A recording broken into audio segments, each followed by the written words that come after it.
it's Dr. Joe DeMarco, chiropractor and owner of OcraMed Health. On today's video, we're going to go over how to finally get rid of that nagging knot in your upper back. Lots and lots of people deal with this. Some people have a knot in their upper back that's just there all the time. Other people have knots in their upper back that kind of come and go. But today, I'm going to show you a step-by-step process on how to get rid of the knot in your upper back safely and effectively. And if you follow this step-by-step process, we'll make sure that it never returns again, okay? So before we get into today's material, if you haven't done so already, I'd really appreciate it. Just take a second, subscribe to my channel, OcraMed Health on YouTube, click that little bell notification. It notifies you every time I upload a new video. And at the end of today's video, if you find the information helpful, I'd really appreciate a thumbs up. So today we're going to focus in on a muscular knot in one of the most common spots for it, the upper trapezius muscle, which is right in this area here of the trapezius muscle. It's the upper part. The trapezius muscle itself is a very large muscle of the back. It actually starts all the way from the base of the skull, goes down your back to about T12, and then it also comes across the shoulder blades. However, the knot that we're dealing with is usually just in this upper part. If you have one and you put your fingers on it, it almost feels like you have a rubber ball in there. It feels rubbery, it's usually tight, it's usually tender. It can give you a lot of just uncomfortable feelings. You feel like your shoulders are tight, your neck is tight. A lot of times people have tension headaches from it. It's just a way to make your day absolutely miserable dealing with a knot in the upper back. Now, why does that happen? What is in there? Well, usually if you're at the point where you put your fingers on it and it actually feels kind of rubbery and tight in there, that's a buildup of scar tissue, or what we like to call fascial adhesion. And that didn't happen overnight. You didn't wake up with that knot. It's something that has been building over time. Now, why does that happen? Why do we build up scar tissue in there? A lot of times it's a combination of poor posture, poor muscle tone, poor nerve flow, poor blood flow. All of which we're going to address right now in today's video in a step-by-step process. And I want you to follow this in a step-by-step process because that's how we can get rid of this knot. And if you, after you follow this procedure for whether it's a couple weeks or maybe it might be a few weeks to get rid of it, once your knot is gone, if you use these techniques just periodically, almost in a maintenance type of fashion, chances are this knot is not going to come back. So let's get right to it with the first step. So step number one is what I call the reset. This is something that I do every single day as part of my warm-up before I work out, and I don't even have a knot in my upper back. So I use it as a warm-up every day. If you're currently dealing with a knot in your upper back, this is something I want you to do several times a day. It doesn't take very long, so push yourself away from your desk or whatever you're doing around the house, and several times a day I want you to do a reset. What the reset is all about is getting things moving that aren't moving for you during the day. We need to get blood flowing. We need to get the joints moving. We need to get things shaken up a little bit. That's why I like to call it the reset. So here's how I do the reset. I'm going to put my arms by my side. The palms are facing forward. So this is basically an anatomical position. And we're going to do some nice, slow, controlled shoulder rolls where I'm going to go up and back, just like that. Kind of squeeze the shoulder blades back together this way, come across, bring them forward, which is in like what we call protraction of the scapulas right there. The shoulder blades are protracted, come back up, and then retract the shoulder blades. So I'm going to do 20 shoulder rolls just like that. If you're sitting all day and you're not moving around, think of how awesome doing these shoulder rolls are going to feel if you're at your desk all day doing this. Right? I mean, this is why this is called a reset. It's to reset everything. It resets your shoulders, it resets the trapezius, it resets the scapula, it resets everything. After 20, we're going to go the opposite direction. Nice, slow and controlled. I still have the palms facing forward, and so I'm in an anatomical, what we call the anatomical position, and I'm going to go 20 this way. Okay? So we've gone 20 one way, we've gone 20 another way. I'm not really counting, honestly, but I do 20 and 20. Then you can either take a broomstick, if you're at your office and you feel a little embarrassed, don't use a broomstick. You don't really need one. You can do it without a broomstick. But what I like to do is start really low. Grip is about shoulder width apart. If you don't have a broomstick, just hold your arms like this. You can do it without anything, but I like to use a broomstick. And what I do is I just retract the scapulas, protract them. Retract, and as I do it, I slowly begin to raise my arms up, just like that. I keep raising them up and I keep pulling back, retract, protract, retract, protract. And I do it all the way until my arms are over my head. And then I start the process of coming back down. Once again, if you're sitting all day, this feels absolutely awesome. Now, what I find as an older individual, someone who's going to be 60 this year, is sometimes you get some popping and cracking in there. And you know what, if you do, that's absolutely fine. I mean, unless it hurts, but most of the time it's just the sound. And what I do, if I kind of start to come up and all of a sudden I hit an area where I hear, I actually do a few extra in that spot. And it's amazing how if you just do a few extra motions like this, wherever it was cracking, it'll usually stop. So like I'll be coming up like this, and then all of a sudden I hit this spot where it's like, and I just spend a couple extra seconds just doing it. Cracking goes away, and I just continue all the way up. Now notice, I'm really not bending my elbows. The motion's coming right from the shoulder blades at the shoulder area. I'm not rowing, okay? So we did the shoulder rolls one way, the shoulder rolls the other way, and we did a reset all the way up and all the way down. And then the last couple of things I like to do is I will bring my arm up, watch my thumb, I come up with the thumb like this. When I get to the top, I turn and I bring the arm back, almost like doing a backstroke. I'm not a swimmer, so if I'm doing the backstroke incorrectly, you must forgive me, but that's what I think of as a non-swimmer. I come up with my thumb. When I come to the top, I hope you can see this, I flip it this way and I roll it back, and then I repeat on this side. And I do about 20 altogether, so 10 on each side. I just try to stretch it back, up and back as far as I can. After I get done with 20 of those, then I come up and I let my arms swing back and forth 20 times. I try to keep my posture up nice and straight. I go up and back just like that 20 times. That's the reset. After you do the reset, let's move on to a nerve glide. Okay, step 2, we're going to go into generating more nerve flow into the upper trapezius muscle. So the nerve for the trapezius muscle, it's actually innervated by what's known as the spinal accessory nerve. And so one of the things that we have going on in here a lot of times is there's not enough nerve flow, just like there's not enough blood flow. So we want to take care of the nerve next. So how do we get some increased nerve flow going from the spinal accessory nerve? We're going to do what's called a nerve glide, or what some people refer to as nerve flossing. So here's how you glide the spinal accessory nerve. I'm going to show it, break it down into 2 parts, and then we're going to put it together. So standing or sitting, the first, say I want to do on the right side, the first motion of the first part of it is I'm going to be bringing my shoulder blade back and forward. So retract it and protract it, just like that. So I want you to get used to doing this motion, bringing it forward and backwards like this, okay? All right, this other part, and we're going to put these together. The other part is you're going to be protruding your head out like this, and as you protrude it out, we're going to tilt it to the opposite side. I'll show you a little bit at an angle. I'm protruding it out and tilting it that way. So we're going to put these 2 things together. As this shoulder blade goes back, we're going to be protruding the head out and tilting it at the same time, and then come back. Bring the shoulder blade back, protrude out, tilt the head, and bring it back. Nice and gentle, and nice, slow, and controlled.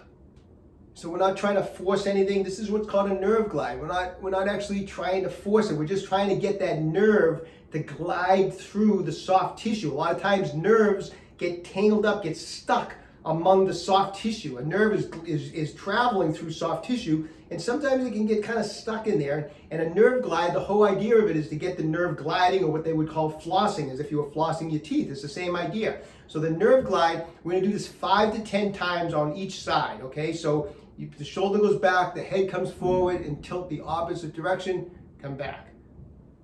2, 3, 4, 5. And then we're going to do the opposite side. So we're going to bring that shoulder back. 1, 2, 3, 4, and 5. 5 to 10 times on each side, and I want you to do that several times a day. So if you're having a problem with the knot, that's something that you want to work on several times. Matter of fact, it wouldn't be a bad idea to do the reset first and then do 5 to 10 nerve glides on each side. Let's move on to step 3. Next step, we're going to do some work on posture. A lot of times these knots are the result of the beginning of a curvature in the upper spine, of the upper thoracic spine here, which goes along with some forward head tilt, forward translation of the head. So let's do a little work on that. I'm going to use this little device. It's called a Rejuvenator from OcraMed Health. This is awesome for your spinal mobility. You can also, if you don't have a Rejuvenator, you can take a couple lacrosse balls or a couple tennis balls. And what you're going to do is just stand up against the wall like this. And I'm going to put this in the lower neck, upper back area. And I'm going to lean into it. So I'm leaning back into this area here. I'm going to think of pushing my shoulders back and my head back. And I'm just going to spend about 60 seconds just rolling it from the lower part of the neck right along that upper thoracic spine. And each end of the Rejuvenator is kind of pushing into those upper trapezius muscles. So it actually feels really good. And I'm at my shoulders back. So don't have your shoulders forward, squeeze them back, squeeze the head back, and spend about 60 seconds just trying to reset your posture. Just like that, okay? Once again, this can be done several times a day. Next, we want to move into increasing blood flow through the knot. Okay, next up, we want to get some blood flowing into that tight tissue to help loosen it up. These areas usually have very poor blood flow, and increasing blood flow will help loosen up any knot in the body. And also, we want to, as we're getting the blood flow in there, we want to try to break up any of this adhesion that's in here. So first, let's just generate the blood flow. Now, if you don't have anything to use at home, your knuckles of your hand work just fine.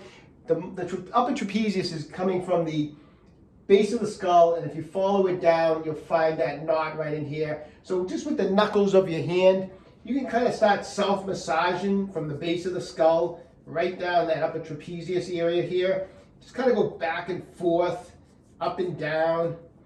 Spend about 60 seconds just kind of self-massaging it. Now, what I like to use is I have this device called a Game Changer from OcraMed Health. It's got 2 textured massage balls that spin, and it makes doing self-massage like this just so simple, as I can just take this Game Changer here and go right from the base of the skull right down into the upper trapezius muscle. And it feels awesome, and it's very easy to use. And I'll spend a minute just kind of self-massaging this area with the Game Changer. About 60 seconds, we want to get some blood flowing, which means that the area might get a little bit red, which is fine. It means we're generating blood flow. And that's the first thing we want to do, is just get the blood flowing in there.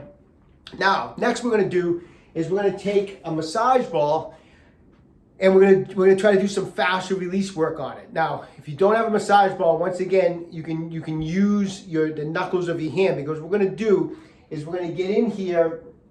If you use a ball, this is a Tai Chi regular ball, a regular size Tai Chi ball from OcraMed Health. The spiky portion of these little balls can really dig deep into the tissue and help break up adhesions. So they're very, very effective for breaking up adhesions, especially in this area, the upper trapezius. So if I was to place this ball and start up high here in this area and just kind of gently push in and kind of slightly pull down. So push in and pull down.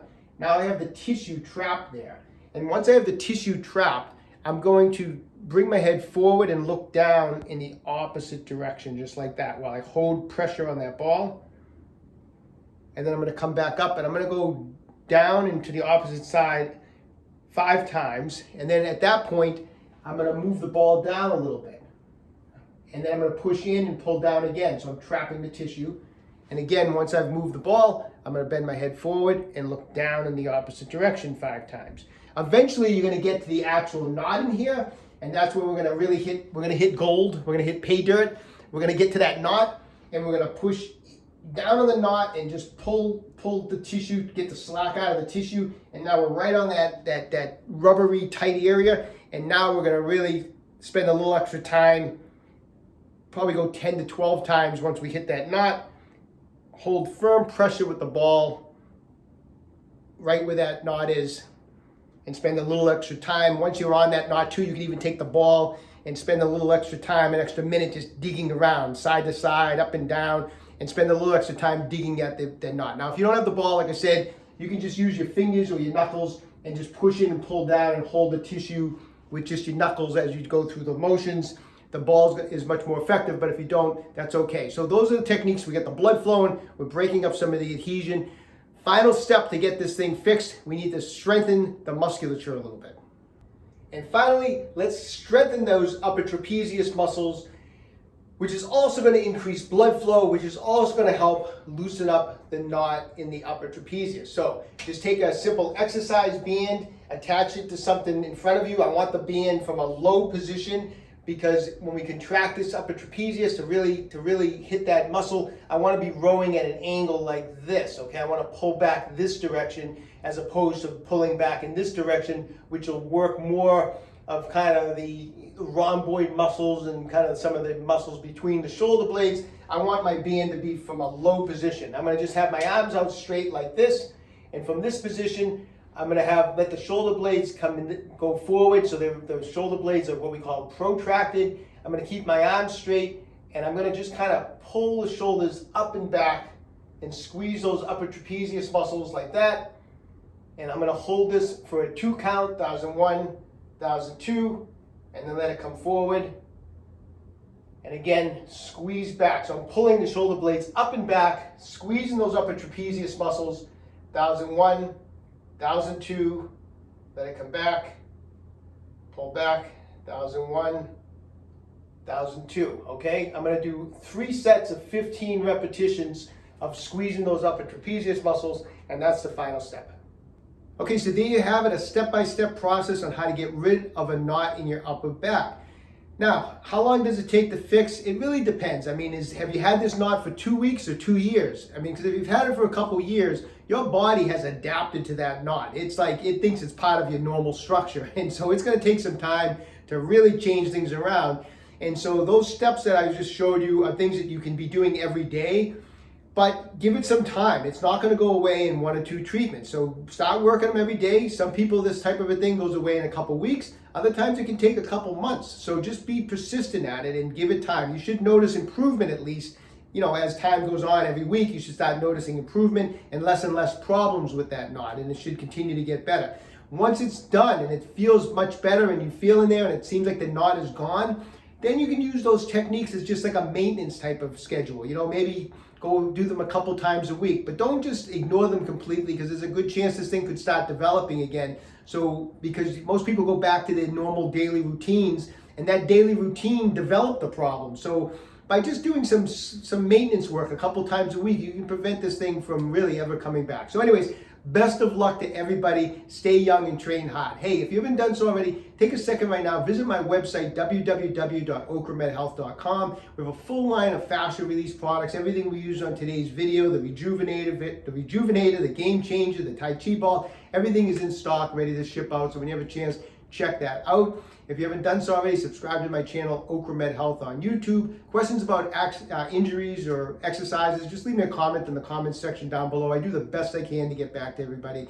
And don't forget, OcraMed Health is here to keep you fit forever.